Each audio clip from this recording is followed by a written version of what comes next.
When we sell a new home, supposing your neighbor is one person who wants to be a seasonal member, you are, but they can't be. There's division as far as I'm concerned. We have to look at what's best for our community. We have to embrace our membership. Our memberships of this community happen to be that we have people who are not able to play 18 holes of golf. We have people that are not here but 6 months a year, and we have people that are here. So let's embrace what we have and utilize the memberships to our advantage. The bottom line. Thank you. Any further comments on that or anything else in management recommendations? What Janice just mentioned is what I was talking about earlier. I know they're not talking about taking away the seasonal memberships in 9-hole, but you will not be able to, after next year, change your membership if you so choose. That's what I was referring to earlier. I move that we strike that grandfather clause out of the recommendation. No, you can't make a motion to this point. What? You can amend it. I move that we strike 8.5, recommendation 2, out of the recommendations for the golf payment plan, and I accept the rest of the recommendation. Is there a second?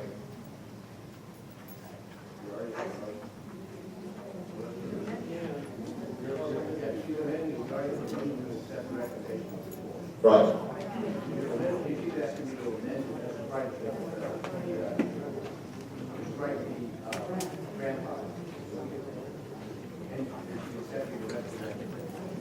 Okay, we got two motions on the floor, we can't do that.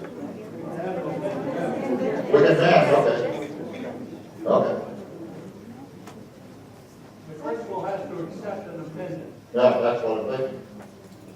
The people that made the motion have to accept the amendment, am I correct? No. No? Okay. As parliamentary procedure, you have a vote on the amendment. Okay, fine, that's fine, okay. It can be defeated or accepted. Okay. We have a second on that? I second. Further discussion on the amendment? Yeah, I'd like to give a little clarification. Are you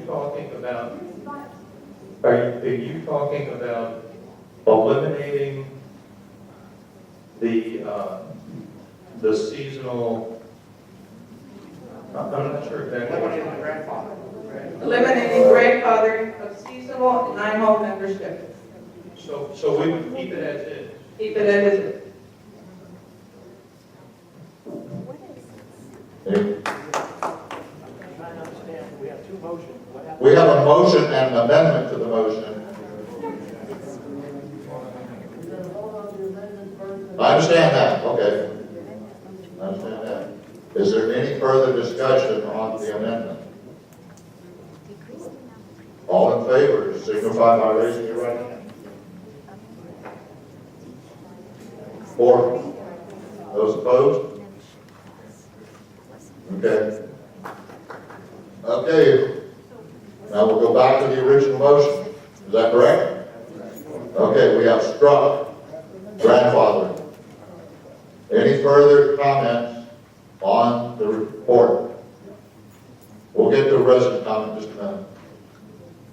Any further discussion by the board on accepting the recommendation? Resident comment. Please come up to the mic.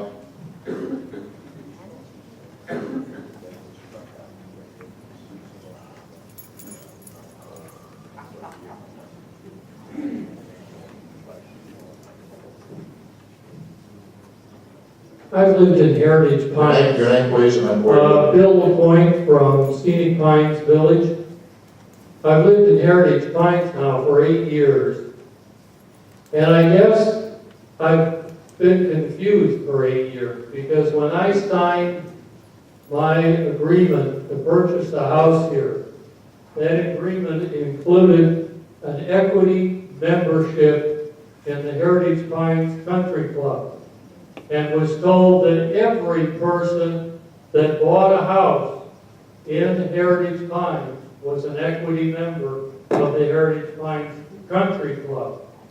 Now, we talk about golf membership when I think in reality we should just be talking about prepaid golf. We're all members. This is just a prepaid golf situation, not a membership situation. We're all members of this country club, this golf course, whether we play or not.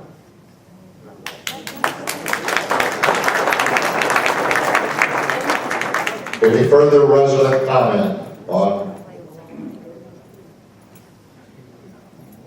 Any further, I'm sorry, we have somebody who wants to comment?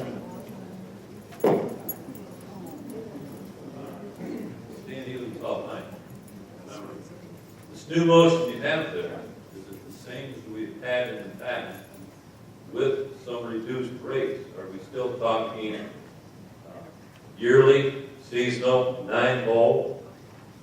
If we came down to 1,500 on year-round, did we come down any on the other two? Okay.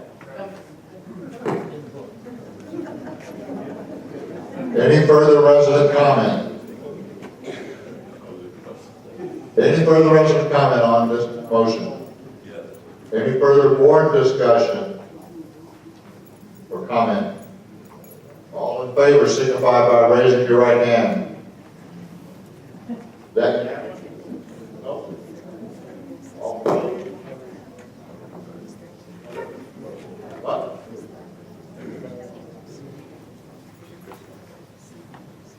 Okay. Motion carries 5-2. Okay, outside event policy. Discuss outside event policy. We're going to take a break right after this. Thank you to the staff and management for the presentation. I'm going to sort of introduce this by saying that there's been a lot of comment about this topic over the past few weeks. I think this is something that tends to come up when we have a lot of outside events in a short period of time. Sometimes we go, months without having very much. So it's kind of crescendo with that, along with the fact that we now have, a new bar and dining room, that sort of thing. And I think, perhaps more people are, sensitive to the need, they don't want to not have restriction. This is something that this board and previous boards have talked about in the past. But, do you have a presentation? I'm sorry. Yes, ma'am, I will send you card here. Anyway, I guess the intent here is to discuss the possibility of developing some kind of events policy, and there are several different ways we're going to do this. I'll let the general manager make his presentation before we do that. This has been a hot topic recently. What we did, the food and beverage team, Mark, Matt, David, the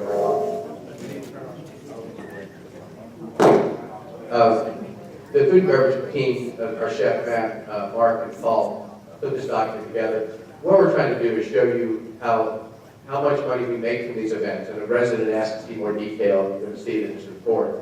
And the unfortunate thing this year is that we've only had 14 Saturday events. Unfortunately, 5 of them were this month. So we had 12 weddings and 4, what happened? Okay.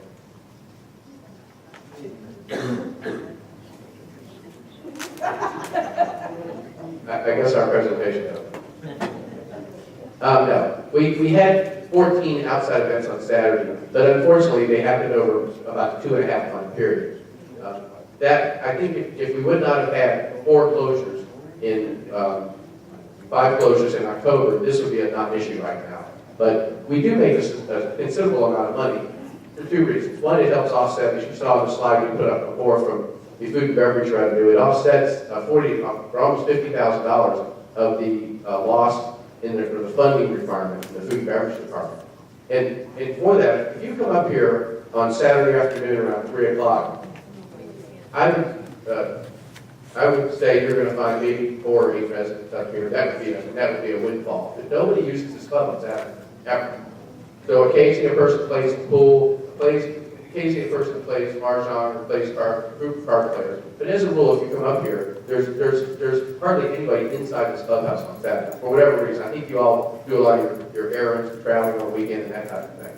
So, and Sunday, we very rarely take a Sunday. When we get a larger wedding that's profitable, then we use a Sunday. But we're not adverse to not using Sunday. The other thing is, we do like this week, we did a couple seminars. And we're going to go over that in the presentation comes back up. When we do a seminar, 90% of the time, for a financial seminar or a health seminar, it's advertised for our residents in our newsletter. These people come pay for the room, they pay for the meal, they pay us for the meal. And they pay a different price than the resident pays, it's the banking prices.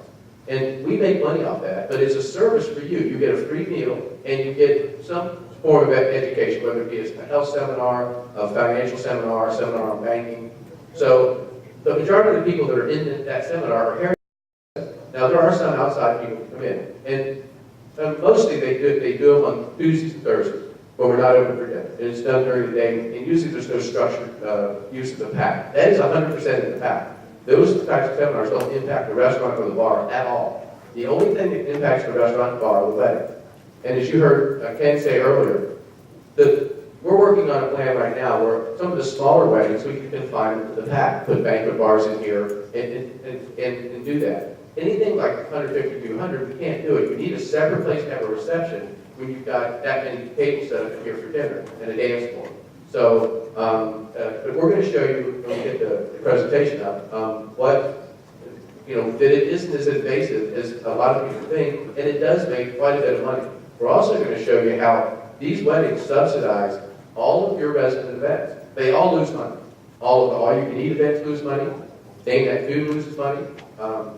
Trivia loses money. Every resident event that we do for you all, Resident Night Out loses money, the comic loses money, they all lose money. And we do it because the residents here are very sensitive to these ticket prices. So we get anything over $15, and it usually won't go, unless it's something like a New Year's Eve or a holiday Christmas party. So when we get this up, we'll show you that we use the money from these weddings to subsidize all of this programming for you that runs anywhere from 107% to 146% cost. Now I'm sort of stuck. You mean you're out of words? I'm never out of work. You know that. Yes, we're going to have the Geico lizard come up here for a minute.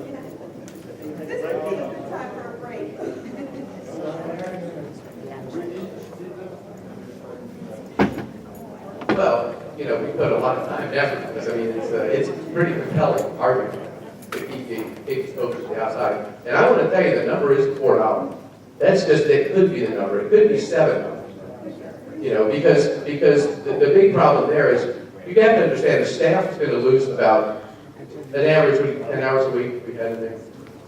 In many cases, that's going to cause the staff members, the food and beverage staff members, to lose all of their benefits because they're not going to qualify, because they're not going to make full time.